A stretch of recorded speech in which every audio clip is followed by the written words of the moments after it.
Hi, and welcome to this look at applying first-year acid-base reactions to an amino acid structure. So the first part of the question opens up by telling you that carboxylic acids react with alkalis, metals, and carbonates to form salts.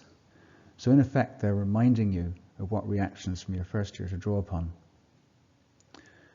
So if we have a look at the first bullet point, they want you to write the full equation for the following three reactions showing structures for organic compounds.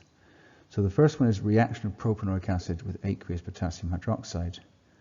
So that's going to be an acid plus base giving you salt plus water. So you make sodium propanoate and water. And I'm not putting in state symbols because the question doesn't ask for them. But because the question says show structures for organic compounds, I'm, as a bare minimum, using a structural formula. So the next one is reaction of aqueous methanoic acid with magnesium, which is an acid plus metal giving salt plus hydrogen. Now this time around, magnesium is a 2+ ion when it's in aqueous solution. So you need two methanoic acids. Each methanoic acid releases one H+, leaving behind HCOO-. So that's a single negative charge. So you need two of them in your salt, HCOO2 Mg. Now, and also you can think about this from the terms of the H2 gas. To make H2, you need two protons. If the acid only gives off one proton, you need 2 moles of acid to make enough protons to make 1 mole of hydrogen gas. So the third one needs you to think about what an alpha amino acid is, and also what happens when an acid reacts with sodium carbonate.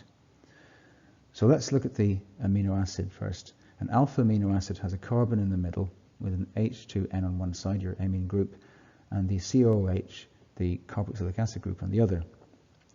The R group they're referring to is the R in the structure that I've drawn of the amino acid. So that is going to be CH2COOH.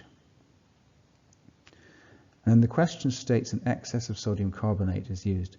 So that means both COOH groups in this structure will react. So remember, let's just remind ourselves, there's a COOH here, and there's another one here. So two different places in the molecule are going to react with sodium carbonate. So there's different ways you can put the structures down. I'm going to stick to the same format I've used before.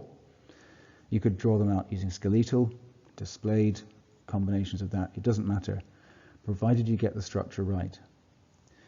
So just to clarify, this salt I've got here has two sodiums in two different places. In the mark scheme, they have this structure at the bottom. That's the one I've drawn as a structural formula.